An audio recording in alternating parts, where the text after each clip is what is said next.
Hey, everybody. This is Sharika Matthews, and I just thank you guys so much for joining me here tonight for tonight's class that I'm doing on Love is Not Enough.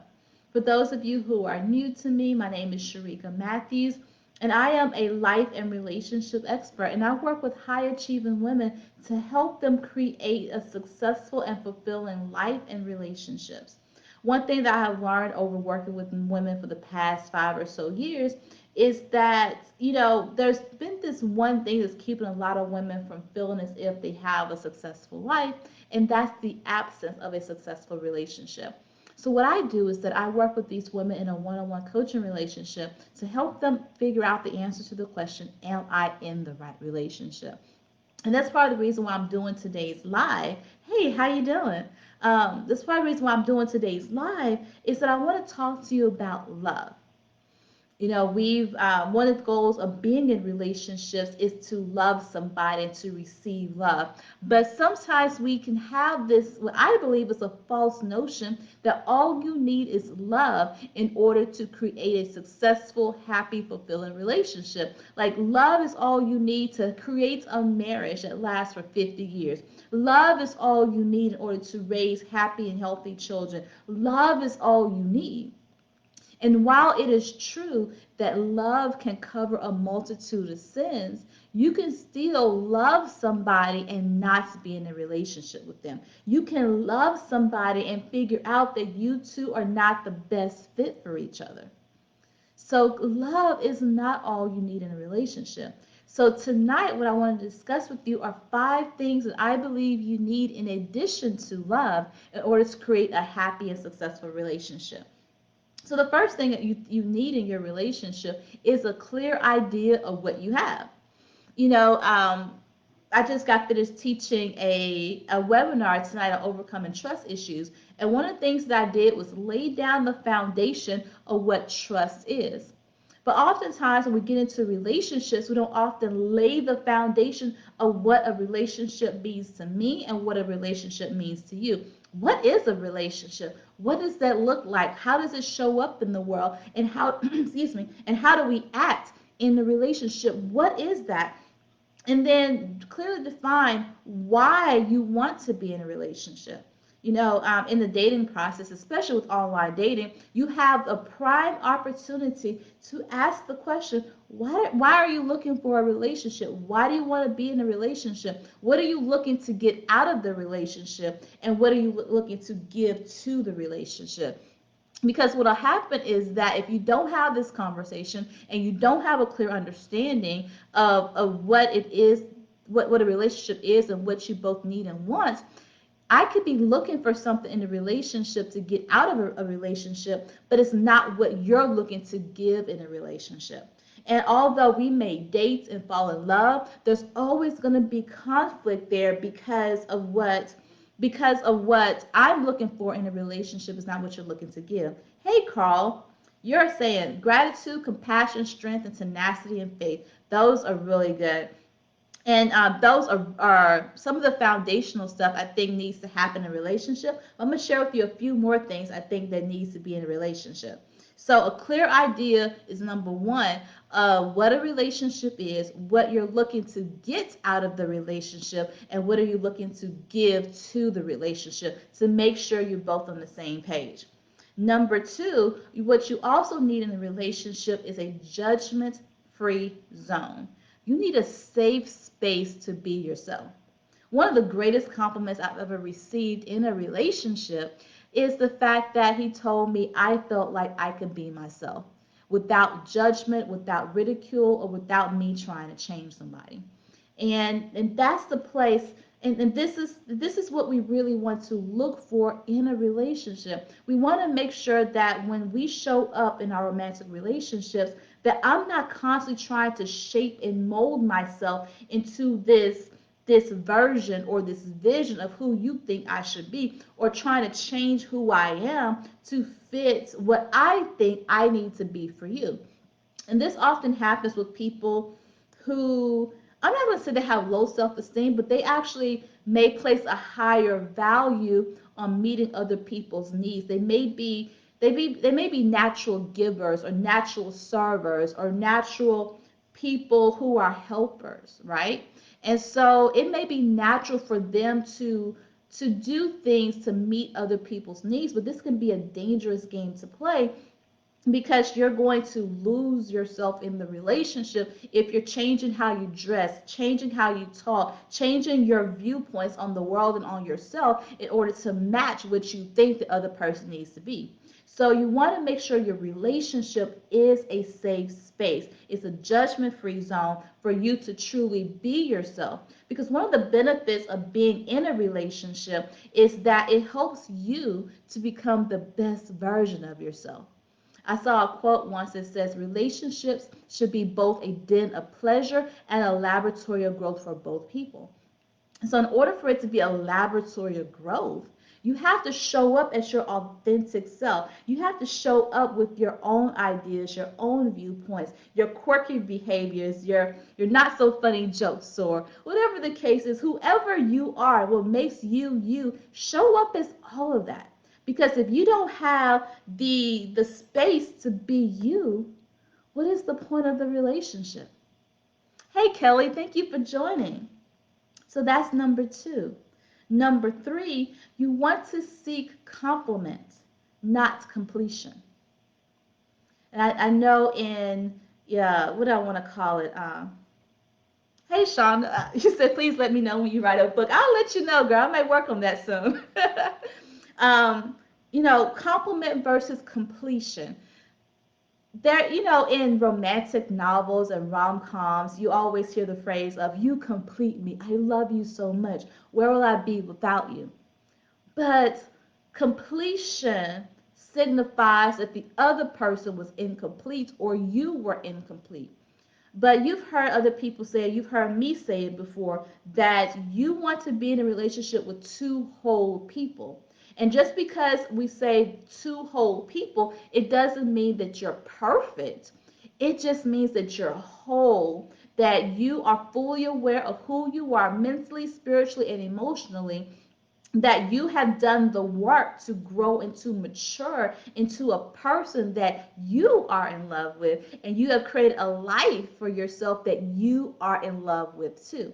So when two whole people come together, you don't see completion. You don't see completion. You see complement. That where I am weak, you are strong. If you are good at finances and I'm good at planning, then we can help each other to run this household successfully. Or I don't know. I am a hard worker, and I like to work very hard and work long hours, and he may be someone who has very clear boundaries. At 5 o'clock he don't work anymore, and so he compliments me to remind me to step back, take breaks, and enjoy life. See, that's being complementary to each other versus completing each other. So that's the third thing you want to look for in your relationships: complementary. Number four is seek to understand. And this to me is probably one of the most important things in relationships, is that having the mind, having the desire, having the insight to seek to understand the other person. Don't just hear the words, don't just see the actions, but seek to understand who they are. Seek to understand why they talk the way they talk. Seek to understand why they do the things that they do. Seek to understand instead of just taking things at face value. We kind of talked about this yesterday about pulling back the layers and creating intimacy in relationships and understanding what true intimacy is about. See, sometimes we think intimacy is just about telling everybody or telling your person exactly what's on my mind when I say it and how I say it, when in reality that's emotional dumping. What you really want to do is share information and share parts of you that allows your partner to understand the inner workings of who you are. Allow your partner to understand why you think the way you think. Why am I so literal when it comes to communication? Why am I so strategic and organized when it comes to how I move? Why am I the way that I am? Seek to understand. And number five is you want a relationship where there is support and patience. And support will look different to different people, right? Depending on who you are and what you got going on in your life. But you want someone in your corner who is not your competition. I have been there and done that. I have been in a relationship with someone who, after I did an event, after I did something, he made it clear to me that one day he was going to outshine me. And I'm going, I didn't know this was a competition. Like, we're in two different lanes here. There is no competition. But in his mind, he was my competition. I was his competition. And that created friction in the relationship. And I don't care how much we love each other, if we are competing against each other, we're always going to butt heads. We're always going to have conflict. And eventually, conflicts and continually butting heads will erode away the relationship. It's going to overpower the love, it's going to overcome the trust, it's going to negate the intimacy. All of those things are the opposite of what you really want to happen in a relationship. So you want to make sure that you have someone who is supportive of you. Natalie, you've been there. Yeah, it's not a pretty sight, is it? I'm telling you, having someone who is competing with you is no fun at all. So that's why you want to make sure you have someone who knows how to support you based on who you are. Another mistake that I see happen too is, at this age, right? We're in our 30s, our 40s, our 50s, and we've been through some relationships. We've had some marriages, we've had some relationships, and sometimes we take what we did in the previous relationship, how we showed up and how we supported and how we loved on that person, we bring that over into the new relationship, thinking that the same thing is going to work for this relationship. But that's not always the case. That's why you have to seek to understand, number four, seek to understand the other person so that you can support them in number five in the way they need to be supported and have the patience with them to allow them to grow into the best version of themselves. Like I said earlier, the quote that I saw says that relationships should be both a den of pleasure and a laboratory of growth for both of them. And in order for being a den of pleasure is easy, right? It's easy to have fun, it's easy to have sex, it's easy to do all the fun things and create joyful memories, right? But it's the laboratory of growth that we don't give enough emphasis to and plant enough good seeds into. And so, in order to allow someone the space to grow as a person, you have to be patient with them. You have to understand who they are right now and who they are becoming into the future so that you can allow them the grace to make mistakes. Allow them the grace to recover from those mistakes. Allow them the grace to take chances on certain things and learn and have lessons learned and make course corrections and do better. Because that's what we do, right? You didn't get this far in your life by being impatient with yourself. You didn't get this far in your life by not showing yourself grace and mercy and forgiveness. You didn't get this far in your life without some kind of support. And so you'll need those types of things to be present in your relationship as well. So that's number five. You want support and patience. And when you have all of this coupled with love, so we talk about love, having a clear idea of what a relationship is and what you're going to want to give in the relationship and what you want to receive out of the relationship, you also want a judgment free zone. You want a safe zone in your relationship. You want to be complimented in the relationship, not completion. And you want to seek to understand and you want support and patience. So when you have all of these things present in addition to the love, that's when you'll have fulfillment. And that's really what we want, right? We don't just want to be loved. We don't just want to be happy. We want to be fulfilled and satisfied.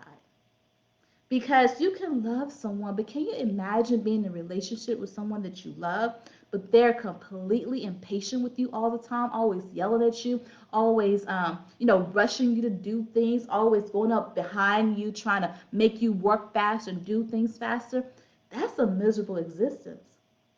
Or can you imagine loving somebody you're in a relationship with, but you always feel judged? Or you always feel as if you have to walk on eggshells and that you really can't express the truth of who you are. that's a miserable existence. You can love him and he can love you, but it doesn't mean that that's the best relationship for you. So those are the things I wanted to share with you tonight, to just give you just some brief food for thought on the fact that love is not always enough to sustain a healthy, long-lasting relationship. You need more than love in order for your relationship to grow, in order for your relationship to flourish, and in order for you to become the best version of yourself while you're in the relationship. All right, you guys, I hope that this video was a blessing to you. If you have any questions or comments, leave your comments below. If you think that this video was awesome, feel free to share it with your friends, share it with your family. Just hit the share button and share it to your page, or tag some friends in here so they come back and watch this video. All right, you guys, again, thank you so much for joining me here tonight, and I will see you back here again tomorrow night at 9 p.m. Thank you. Bye-bye.